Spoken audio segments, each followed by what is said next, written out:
16 ਸਾਲ ਦਾ ਚੱਲਿਆ ਜਾ ਰਿਹਾ ਹੈ।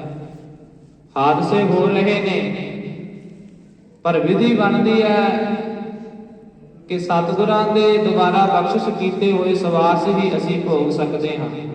ਉਸ ਤੋਂ ਬਾਅਦ ਇੱਕ ਸਵਾਸ ਵੀ ਅਸੀਂ ਨਹੀਂ ਲੈ ਸਕਦੇ, ਕਿਉਂਕਿ ਫਿਰ ਜੇ ਅਸੀਂ ਸਵਾਸ ਲੈਂਦੇ ਰਹੀਏ ਤੇ ਇਹ ਸੰਸਾਰ ਤੋਂ, ਰੰਗਲੇ ਸੰਸਾਰ ਤੋਂ ਜਾਣ ਨੂੰ ਕਿਸ ਦਾ ਜੀ ਕਰਦਾ ਹੈ।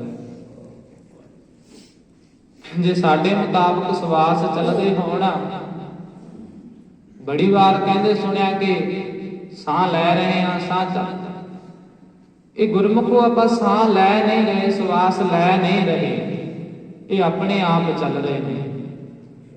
ਕਿਉਂਕਿ ਪੰਜ ਭੂਤਕ ਸਰੀਰ ਦਾ ਤਿਆਗ ਕਰਨ ਤੋਂ ਬਾਅਦ ਜਦੋਂ ਸਰੀਰ ਦੇ ਵਿੱਚੋਂ ਰੂਹ ਚਲੀ ਜਾਂਦੀ ਹੈ ਤੇ ਬੁੱਤ ਇਕੱਲਾ ਰਹਿ ਜਾਂਦਾ ਹੈ। ਭਾਵ ਕਿ ਹੁੰਦੀ ਤੇ ਮਿੱਟੀ ਹੈ, ਪਰ ਉਹੀ ਦੋ ਹੱਥ, ਉਹੀ ਦੋ ਨੱਕ, ਉਹੀ ਦੋ ਅੱਖਾਂ ਸਭ ਸਰੀਰ ਦੇ ਉੱਪਰ ਹੁੰਦਾ ਹੈ, ਪਰ ਫਿਰ ਵੀ ਅਸੀਂ ਸਵਾਸ ਨਹੀਂ ਲੈ ਸਕਦੇ। ਕਿਉਂਕਿ ਇਸ ਗੱਲ ਤੋਂ ਗੁਰਬਾਣੀ ਦਾ ਨਿਸ਼ਚੈ ਜੋ ਉਹ ਪੂਰਨ ਤੇ ਪੱਕਾ ਹੈ ਕਿ ਸਵਾਸ ਸਤਿਗੁਰੂ ਜੀ ਦੀ ਮਰਜ਼ੀ ਦੇ ਨਾਲ ਹੀ ਸਾਨੂੰ ਆ ਰਹੇ ਨੇ, ਚੱਲ ਰਹੇ ਨੇ। ਸੋ ਅਸੀਂ ਯਤਨ ਕਰੀਏ ਕਿ ਇਹਨਾਂ ਸਵਾਸਾਂ ਨੂੰ ਸਤਿਗੁਰੂ ਦੇ ਲੇਖੇ ਦੇ ਵਿੱਚ ਲਾ ਦਈਏ। ਤੇ ਫਿਰ ਅਰਜ਼ ਕਰ ਰਹੇ ਸਾਂ ਕਿ ਅਸੀਂ ਤੇ ਡਬਲ ਮਾਈਂਡਡ ਹਾਂ, ਕਿਉਂਕਿ ਮਰਨਾ ਸਾਡੇ ਕਿਸੇ ਦੇ ਵੀ ਯਾਦ ਨਹੀਂ। ਹਾਂ, ਇਨਸਾਨ ਸੰਸਾਰ ਦੇ ਉੱਪਰੋਂ ਜਾਂਦਾ ਹੈ ਤੇ ਅਫਸੋਸ ਕਰਦੇ ਹਾਂ, ਅਫਸੋਸ ਕਰਦੇ ਹਾਂ, ਧਾਹਾਂ ਮਾਰਦੇ ਹਾਂ, ਰੋਂਦੇ ਹਾਂ।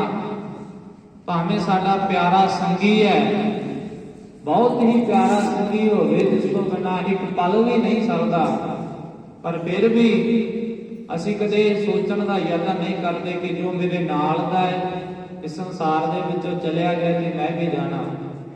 ਕਿਉਂਕਿ ਗੁਰਬਾਣੀ ਦਾ ਫੈਸਲਾ ਹੈ, ਸੱਜਣ ਮੈਡੇ ਰੰਗਲੇ ਜਾਏ ਸੁਤੇ ਜੀ ਰਾਣ, ਹੰਪੀ ਹੋਈਨਾ ਡੋਮਣੀ ਰੋਵਾ ਝੀਣੀ ਵਾਣ।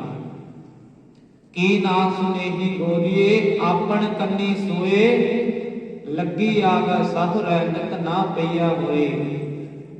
ਨਾਨਕ ਸੁਤੀ ਪਈਆ ਜਾਣ ਵਰਤੀ ਸਨ, ਗੁਣਾ ਗਵਾਈ ਗੰਠੜੀ ਅਵਗਣ ਚੱਲੀ ਗਨ। ਕਹਿੰਦੇ ਸਾਨੂੰ ਪਤਾ ਹੈ ਚਲੇ ਜਾਣਾ ਹੈ ਸੰਸਾਰ ਦੇ ਉੱਪਰੋਂ, ਫਿਰ ਵੀ ਮਰਨ ਯਾਦ ਨਹੀਂ ਸਾਡੇ। ਫਿਰ ਵੀ ਮੇਰਾ ਧੀ, ਮੇਰੀ ਧੀ, ਮੇਰਾ ਪੁੱਤਰ, ਮੇਰਾ ਘਰ, ਮੇਰਾ ਪਰਿਵਾਰ, ਮੇਰਾ ਬਿਜ਼ਨਸ, ਮੈਂ ਮੇਰੀ ਦੇ ਵਿੱਚ ਫਸੇ ਹੋਏ ਹਾਂ। ਇਸ ਜੋ ਕਲਯੁਗ ਦੇ ਪਹਿਰੇ ਦੇ ਵਿੱਚ, ਕਲਯੁਗ ਦਾ ਸਮਾਂ ਹੈ, ਇਸ ਦੇ ਵਿੱਚ ਭਗਤੀ ਤੋਂ ਬਿਨਾਂ ਤਰਿਆ ਨਹੀਂ ਜਾਣਾ, ਉਸ ਰੱਬ ਦਾ ਸ਼ੁਕਰਾਨਾ ਕਰੇ ਤੋਂ ਬਿਨਾਂ ਤਰਿਆ ਨਹੀਂ ਜਾਣਾ। ਬੜੀ ਵਾਰ ਅਰਜ਼ ਕੀਤਾ, ਪਹਿਲਾਂ ਵੀ ਆਪ ਜੀ ਨੇ ਸਰਵਣ ਕੀਤਾ ਹੋਣਾ ਹੈ ਕਿ ਸਤਿਯੁਗ ਦੇ ਵਿੱਚ, ਤ੍ਰੇਤੇ ਦੇ ਵਿੱਚ, ਦੁਆਪਰ ਦੇ ਵਿੱਚ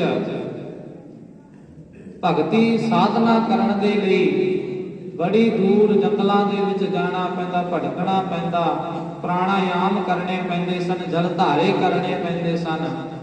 ਪਰ ਭਾਵੇਂ ਕਲਯੁਗ ਹੈ, ਸਭ ਤੋਂ ਵੱਧ ਪਾਪ ਕਲਯੁਗ ਦੇ ਵਿੱਚ ਵਰਤਦਾ ਹੈ, ਪਰ ਸਾਡੀ ਖੁਸ਼ਕਿਸਮਤੀ ਕਿ ਅਸੀਂ ਆਪਣੇ ਗੁਰੂ ਨਾਨਕ ਦੇਵ ਜੀ ਦੇ ਸਮੇਂ ਦੇ ਵਿੱਚ, ਕਲਯੁਗ ਦੇ ਵਿੱਚ ਸਰਬ ਕਲਾ ਸੰਪੂਰਨ ਪ੍ਰਮਾਤਮਾ ਗੁਰੂ ਨਾਨਕ ਦੇਵ ਜੀ ਦੇ ਸਮੇਂ ਦੇ ਵਿੱਚ ਆਏ ਹਾਂ, ਜਿਨ੍ਹਾਂ ਨੇ ਵਜਨ ਕੀਤੇ ਸਨ, ਹਿਰਦਾ ਨਾਮ ਵਸਾਇਓ, ਘਰ ਬੈਠੇ ਗੁਰੂ ਧਿਆਇਓ। ਕਹਿੰਦੇ ਭਾਈ ਤੂੰ ਆਪਣਾ ਪਰਿਵਾਰ ਨਹੀਂ ਛੱਡਣਾ, ਆਪਣੇ ਪਰਿਵਾਰ ਤੋਂ ਦੂਰ ਜਾ ਕੇ ਭਗਤੀ ਸਾਧਨਾ ਨਹੀਂ ਕਰਨੀ, ਤੂੰ ਆਪਣੇ ਕਿਰਤ ਵਿਰਤ ਦੇ ਕੰਮ ਨਹੀਂ ਛੱਡਣੇ, ਤੂੰ ਹਿਰਦੇ ਦੇ ਵਿੱਚ ਉਸ ਪਰਮਾਤਮਾ ਦੇ ਨਾਮ ਦੀ ਜੋਤ ਜਗਾ ਲੈ,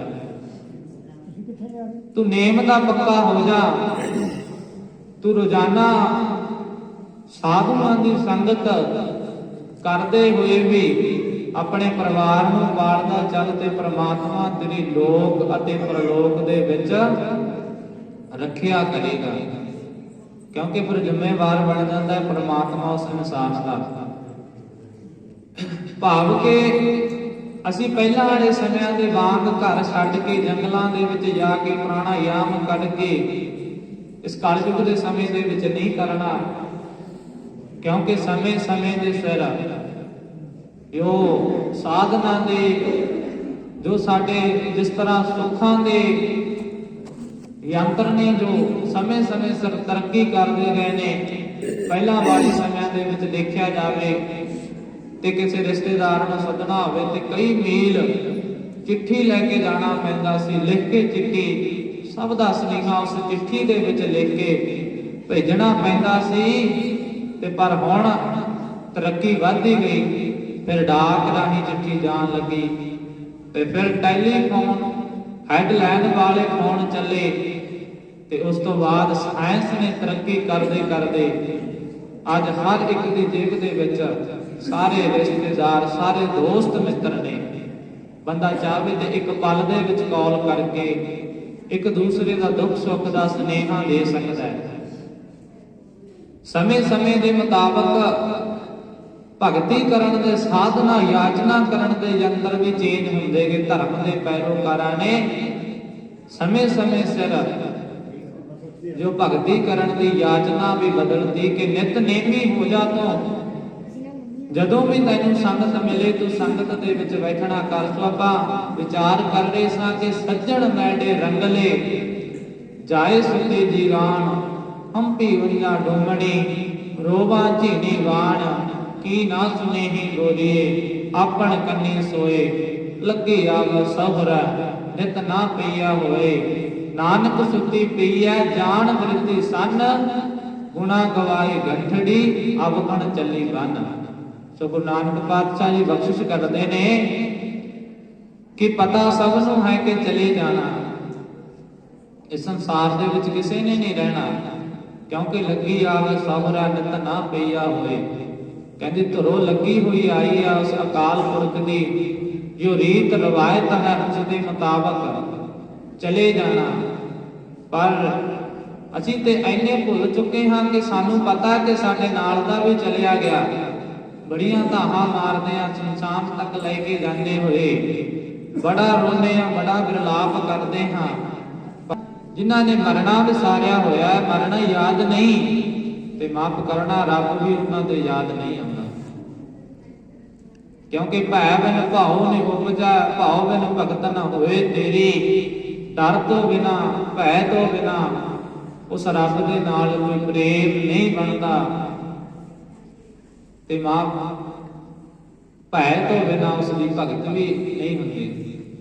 ਜੇ ਕੋਈ ਇਨਸਾਨ, ਹਾਂ ਭਾਵੇਂ ਇੱਕ ਗੱਲ ਜ਼ਰੂਰ ਹੈ ਕਿ ਇਨਸਾਨ ਜਦੋਂ ਭਗਤੀ ਦੇ ਵਿੱਚ ਲੀਨ ਹੋ ਜਾਂਦਾ, ਪਰਮਾਤਮਾ ਦੇ ਪ੍ਰੇਮ ਦੇ ਵਿੱਚ ਖੁੱਭ ਜਾਂਦਾ ਹੈ ਤੇ ਫਿਰ ਉਹ ਮੌਤ ਦੇ ਉੱਪਰ ਵੀ ਜਿੱਤ ਪਾ ਲੈਂਦਾ ਹੈ।